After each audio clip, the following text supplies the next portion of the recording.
Buat teman-teman yang berminat juga bergabung di kelas online, tapi melalui WhatsApp ya, grup WhatsApp, silahkan tinggalkan nomor HP-nya, nanti saya akan invite.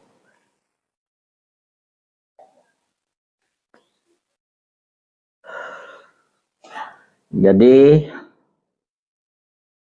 tadi juga ada yang tanya sama Syamyaji, waktu dia mengalami kontemplasi di kota Palembang, tiba-tiba ada sesuatu yang ingin masuk ya ke dalam lautan kesadarannya. Nah, dia saat itu memang agak menolak, tetapi mungkin bahasa tubuhnya dia mengatakan menerima. Nah, saat dia mengatakan menerima, maka masuklah sisa jiwa ini. Nah, jadi saya akan jelasin rinciannya nanti satu-satu ya. Jin, kodam, sisa jiwa itu sangat berbeda. Kalau jin atau kodam, ya jin dulu kita mengatakan itu adalah makhluk Allah juga, termasuk malaikat. Jadi itu ada di alam eterik, di luar dari tubuh kita. Jin bisa sampai merasuk hanya kepada jaringan darah ya. Makanya ada beberapa orang memang yang sampai ya mengalami sindrom ya. Saya katakan disorder syndrome. Jadi kalau itu paling banyak kejadian yang biasa kita lihat-lihat ya di masyarakat atau di lingkungan kita, ada yang mengalami kesurupan, trans segala macam. Itu sebenarnya paling gampang ya tabok aja, sebenarnya udah metu tanpa amalan pun bisa ya. Kalau khodam atau khodamul malaikat atau sejenisnya lah ya, atau korin segala macam, itu memang ada beberapa yang memang warisan dari leluhur atau warisan DNA.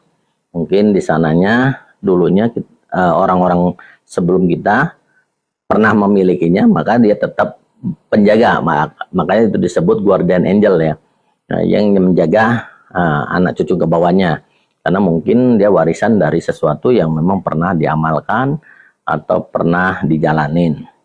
Jadi mereka kan nggak punah ya. Kalau jiwa bisa hancur, tapi tubuh bisa hancur, tapi kalau mereka mungkin akan mengikuti anak keturunannya. Nah, sedangkan sisa jiwa ini adalah pendatang. Jadi saya katakan seperti kayak passenger ya, penumpang lah ya, penumpang di cangkang kita.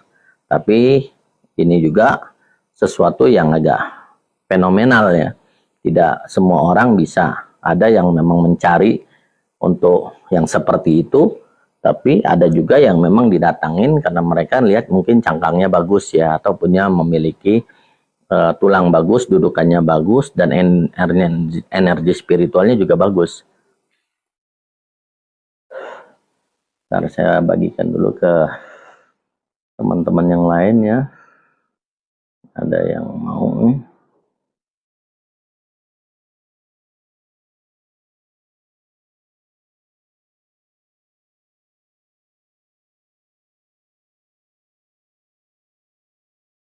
Oke.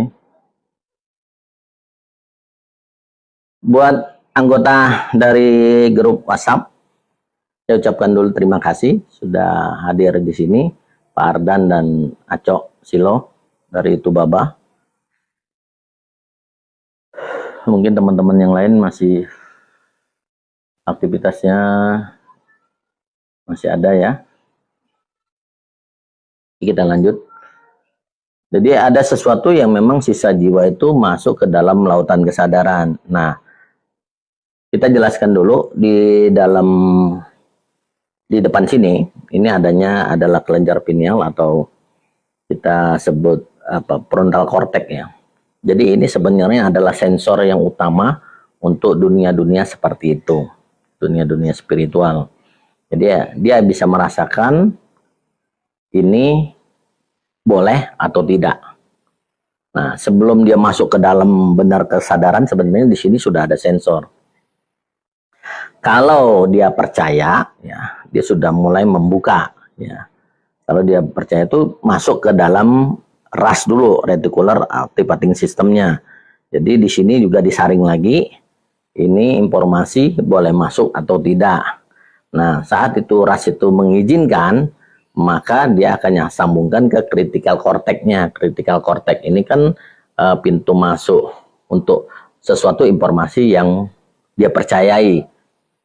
Nah, saat ini terbuka, ini biasanya gelombangnya gelombang theta ya. Jadi ada beberapa orang yang memang sulit untuk menerima nasihat, tetapi kalau dia percaya kepada sesuatu atau seseorang, maka critical cortex-nya terbuka. Nah, saat critical cortex ini terbuka, dia akan mempercayai 100% apapun informasi yang masuk itu. Nah, tetapi masih ada lagi di dalam ini yang namanya lautan kesadaran. Nah, di lautan kesadaran itulah yang sisa jiwa atau energi sejenisnya itu masuk ke situ. Jadi ada level-level untuk masuknya dulu. Saat dia masuk ke situ, di kesadaran itu, di lautan kesadaran, dia juga tidak bisa langsung menguasai cangkang ini, tubuh ini.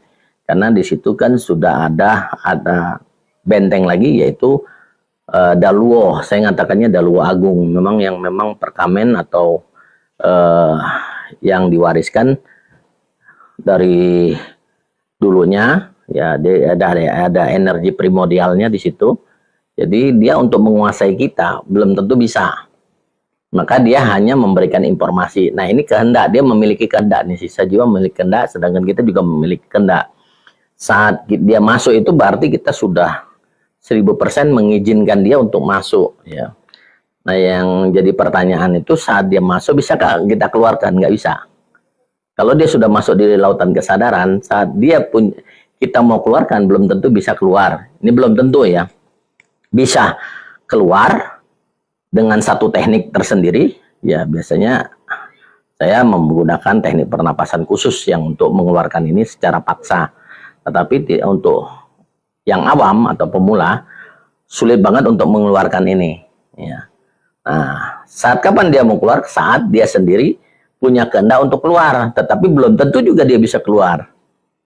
Ya, jadi sesuatu energi yang atau sisa jiwa ini saya katakan, dia pengen keluar, misalnya dia nggak tahan di situ karena mungkin ada tekanan ya, tekanan hukum langit dan hukum bumi di situ yang memang kita sudah dibekali dengan Nur Muhammad juga ada di dalam itu. Jadi mereka ini mau keluar nggak bisa sekendak hati mereka. Berarti saat dia keluar itu menunggu momennya saat energi kita lemah, mungkin kita dalam keadaan sakit parah. Nah, itu pintu itu seperti lebih kecil dari lubang jarum ya. Daluo itu, lautan kesadaran tuh. Jadi saat itu terbuka mungkin melebar, saat posisi fisik kita lemah, dia bisa keluar. Berarti dia memang sudah menunggu momen ini untuk keluar. Jadi dia bisa keluar sendiri dengan keadaan kita yang memang kondisinya sangat-sangat lemah sekali. Jadi kalau yang sudah masuk, belum tentu juga bisa ya, bisa tidak dia menguasai kita. Karena kita juga sudah diprotek ya di situ secara alamiah. Ya, maka disebut ya Robiah di situ apa ya, wakur Robi akin mukolasikin warin mulajasikin wajan milantu kesultanan nasiro. Di situ tuh benar-benar sudah ada penjaga guardian angelnya di situ. Jadi pintu-pintu ini juga sudah dijaga. Ya, jadi ada guardian angel di situ. Dan sejak kita lahir juga kita sudah apa ya? Kita sudah bikin perjanjian dengan Sang Pencipta, dengan Allah itu sendiri, bahwa dia adalah Allah dan kita adalah makhluk, sudah dijelaskan semua di situ. Dengan syahadat yang pertama ya. Jadi nanti kamu besarnya begini, jadinya ini, rezeki kamu segini. Jadi kita sudah ditentukan dengan blueprint yang memang sudah dibentuk secara alami dari alam semesta. Nah, soal nanti dia keluarnya, nanti dia dididik dengan keluarga yang memang tidak sejalan dengan passion dia, itu lain urusan. Jadi kita hanya membahas tentang spiritual ini dulu. Jadi ada kekuatan primordial yang bisa masuk ke dalam ini melalui beberapa bentengnya. Jadi ini saya persingkat sebenarnya masih banyak lagi benteng-benteng yang ada di tubuh kita. Jadi pada dasarnya seseorang itu nggak bisa kesurupan. Ini saya garis bawahi sekali lagi, saya ngomong manusia itu sebenarnya tidak bisa kesurupan. Ya. Apakah dia mengalami trans saat dia berkontemplasi? Bisa, tapi dia hanya di luar, bukan sampai masuk. Yang bisa masuk itu adalah sisa jiwa. Jadi makhluk lain tuh nggak bisa masuk ke dalam lautan kesadaran kita, nggak bisa. Jadi kalau Mas Harli ada nanya, bisakah kita terkontaminasi energi yang lain? Bisa. Tapi kalau masalah sisa jiwa ini agak berbeda. Jadi Mas Irwan ya, Mas Irwan juga nanyanya seperti itu. Jadi sesuatu ya, apakah bisa diruqyah? Nggak bisa. Saya jamin itu nggak bisa. Jadi ada satu teknik khusus yang memang harus dipelajari supaya bisa keluar, yaitu jurus 6 dan handarun. Itu digabung. Jadi benar-benar teman-teman yang belajar jurus itu memang bisa memaksa sisa jiwa itu keluar. Ya. Tetapi kan kita juga kadang-kadang memang orang-orang atau beberapa orang mungkin di lingkungan kita atau di sekitar kita yang memang justru mencari sisa jiwa itu untuk merubah nasib. Ya, apakah sisa jiwa bisa merubah nasib? Walau alam. Ya, karena itu juga dia punya pemikiran sendiri, kehendak sendiri, kita juga punya kehendak dan pemikiran sendiri.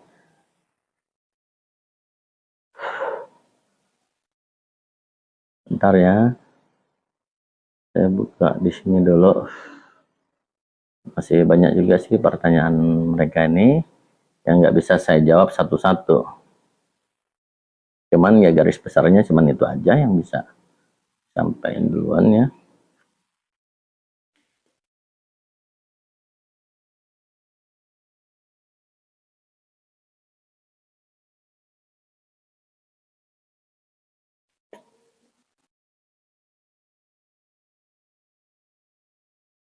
Santai ya. Baru mulai juga. Nah, kembali lagi kita apa ya, akan mereview teman-teman yang memang aktif dengan yang nggak aktif. Nanti yang nggak aktif kita akan keluarkan, karena saya tetap kembali mencari 5 orang ya kandidat. Memang untuk saya ajarin benar nih. Dari 5 orang ini benar-benar saya akan ajarin, saya akan kasih semua skill saya, pengetahuan saya untuk kebaikan. Ya.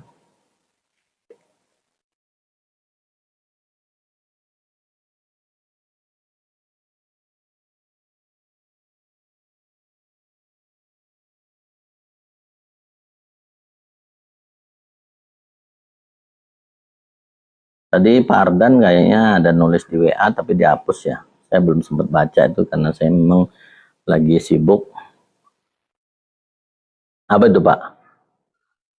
Buat Aco ada yang mau ditanyain nggak, Cok? Saya juga membuka langsung ini ya, kalau memang mau konsultasi langsung saya bisa hidupkan kameranya biar kita bisa ngobrol langsung, bisa.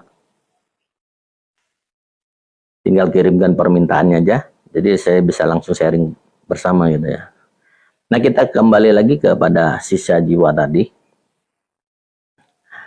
Sisa jiwa ini ada beberapa orang yang memang menukarnya juga ya. Jadi separuh jiwanya juga ditukar dengan sisa jiwa tersebut untuk secara ekstrim, saya katakan secara ekstrim untuk merubah nasib dia. Jadi bahasa abandon identity itu ada yang memaksa dengan jalur yang agak salah kirim, gak apa-apa. Jadi agak memaksa supaya percepatannya. Jadi kategorinya yang pesugihan itu sebenarnya masuk ke dalam kategori energi sisa jiwa ini. Ya. Suaranya clear ya Pak?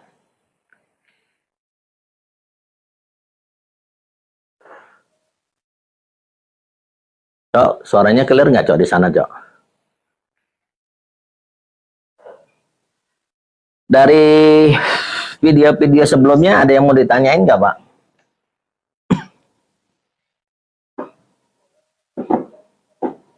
Saya ini berharap memang sebelum Ramadan kalau bisa ya kita tatap muka dulu lah ya.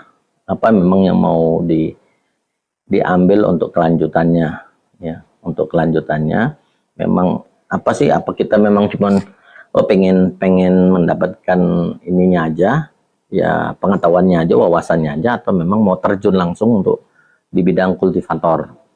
Karena untuk di bidang kultivator ini memang banyak banget ya tahapan-tahapan yang harus diambil. Tapi kalian bisa pilih yang menurut kalian sanggup aja, karena kalau seluruhnya mungkin sampai gila juga ya. Jadi saya langsung disclaimer, saya tidak mengajarkan yang aneh-aneh, tetapi wawasan ini kalian bisa dapatkan dengan cuma-cuma ya di grup ini, dan kalian mungkin bisa membuat satu buku, dan buku itu bisa dijual di link ya, di link ya. Jadi itu sebagai tambahan ya, tambahan penghasilan. Jadi saya benar-benar silakan ya, mau di-share di lewat buku, dijual dengan cara online ya. Kita buka linknya, link. Saya juga punya link ya.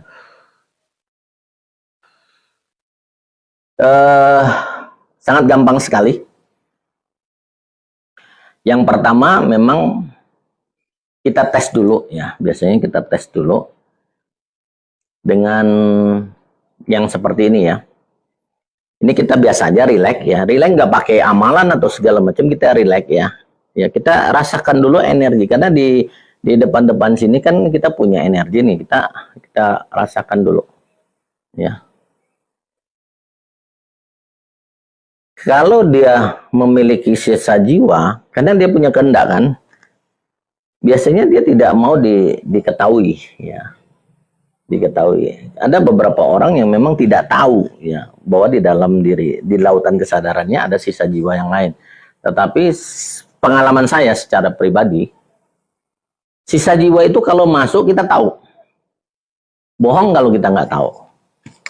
Ya, sekali lagi saya bilang, saat di lautan kesadaran itu ada sisa jiwa, ada energi sisa jiwa, ya, kita pasti tahu. Karena seperti gini loh, lautan kesadaran itu anggaplah satu ruangan. Dan ruangan itu yang ngerti cuma diri kita sendiri, ya, melalui kesadaran itu. Makanya belajar kesadaran itu di situ. Belajar spiritual itu di situ.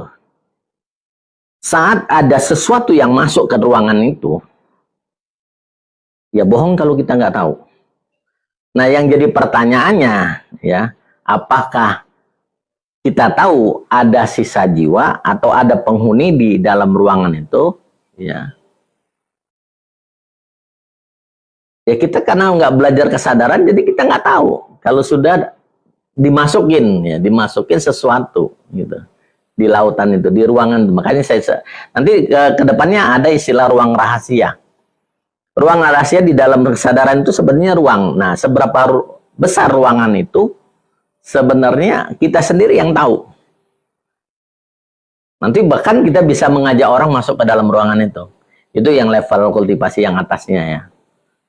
Waalaikumsalam warahmatullahi wabarakatuh, Mas Arli. Ya. Oke. Tanda masuknya apa gimana ya? Untuk yang ini kan Pak Ardan nanya untuk memastikan apakah kita dikendalikan sisa jiwa atau tidak, bagaimana. Nah, jadi caranya cuman begini, ya. Kita rasakan energi dulu, karena kita kan lagi belajar energi nih pemulanya. Ya, ada panas, ada dingin, ada seperti listrik statis. Ya, kalau udah, ini benar-benar kita heningkan dulu, nggak pikiran kita heningkan, tenang ya, rasanya tenang ya. Jiwa kita sudah tenang ya, tidak terbeban apapun, tidak mikirkan apapun.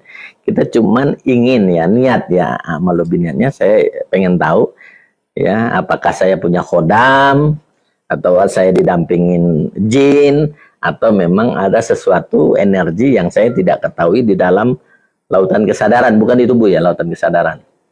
Nah, ganti ya, tangan kiri, tangan kanan, boleh. Ya, kan saya bilang rasakan dulu ya. Rasakan dulu. Itu saat ada pemberontakan, karena sisa jiwa itu punya kehendak. Saat kalian begini dia nggak mau. Itu berarti ada sesuatu penyusup di situ ya. Yang kalian dia nggak mau, dia nolak misalnya. Padahal kalian secara akal sehat begini ini paling gampang kan ya. Paling gampang kok, pasti bisa. Tapi secara spiritual, kalau ada sisa jiwa, dia pasti berontak. Dia kalau penyusup itu nggak ingin diketahui, ya nggak ingin diketahui. Nah, kembali lagi saya garis bawahi, sisa jiwa kalau masuk ke dalam kesadaran kita, ini lebih tekanannya ke situ ya. Bohong kita tidak tahu. Sama seperti rumah kita, masa sih ada orang masuk nggak tahu? Ya, apakah kita pergi tiba-tiba ada yang masuk, kan nggak mungkin. Itu berarti sudah nemen banget gitu ya, sampai rumah pun dimasukin orang kita nggak tahu. Nah, lautan kesadaran itu mendeteksi ya, makanya deteksi spiritual yang melalui lautan kesadaran, energi kesadarannya itu bisa mendeteksi sesuatu yang aneh-aneh. Jangankan di dalam, di luar pun kita bisa tahu, oh ini ada ini gitu ya. Kalau di luar paling gampang nggak cara ngetesnya. Tadi saya sebenarnya harus ke tempat si Dian ya, salah satu anggota baru di grup WhatsApp kita, tetapi karena cuaca, jadi saya batalkan. Tadinya saya mau live di sana, saya batalkan besok aja, paling habis asar lah ya, karena dia juga kerja sebagai ASN di Kominfo, jadi dia nggak bisa, jadi nunggu agak sorean. Nah, kalau di luar, kalian bisa lihat penghuni ya, penghuni lain. Cara deteksinya paling gampang juga, cari center ya, ini ya, center ya, center. Kalian anukan di tembok. Ini kan warnanya putih nih ya. Kalian geser semuanya, ngeceknya.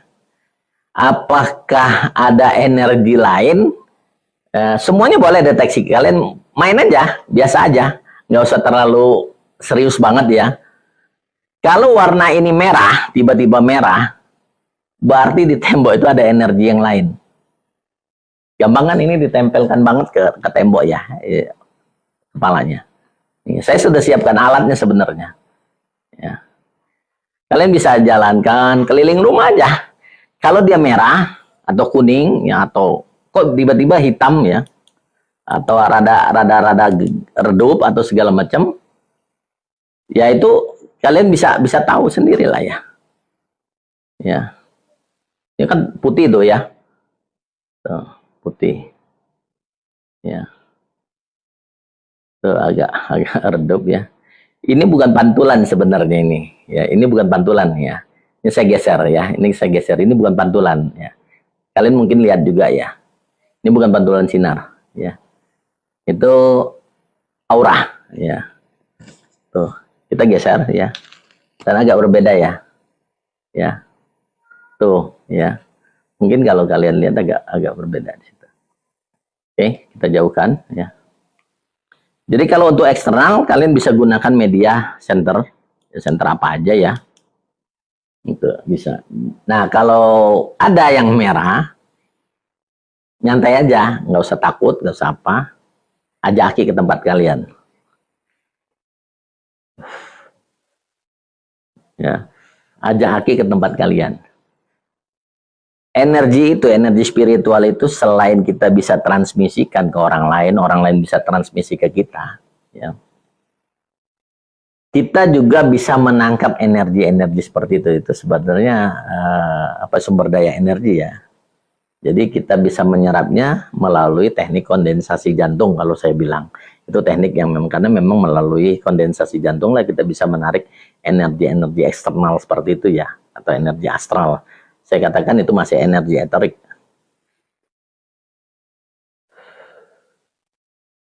Tapi yang jelas saya garis bawahin lagi, saat ruangan di dalam lautan kesadaran itu dimasuki oleh sesuatu energi atau sisa jiwa, saya katakan, bohong kalau kalian nggak tahu. Ya, pasti tahu. Makanya kalau sampai kita nggak tahu nemen, maka disinilah kita tujuan kita belajar untuk berkultivasi, menjadi seorang kultivator, belajar kesadaran, ya, mengendalikan pikiran kita, merasakan rasa yang ada di dalam lautan kesadaran itu sendiri, dan mengerti jiwa kita sendiri.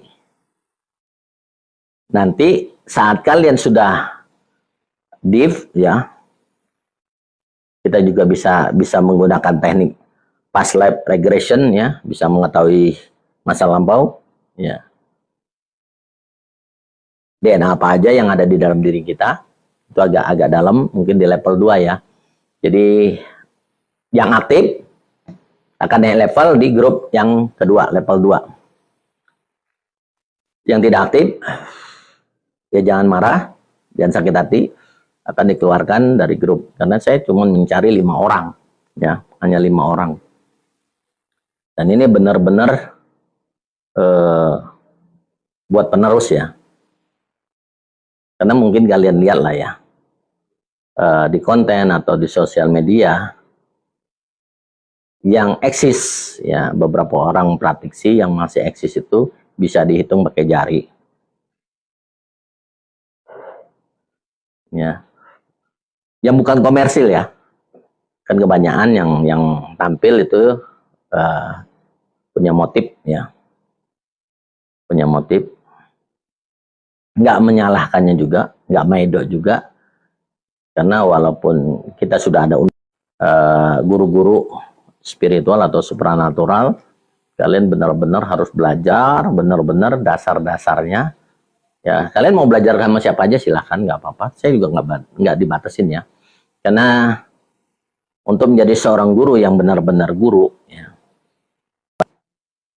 sorry, agak buffering, ngelak dia, entah memorinya penuh, entah jaringannya yang memang gangguan, karena di depan juga hujan ya.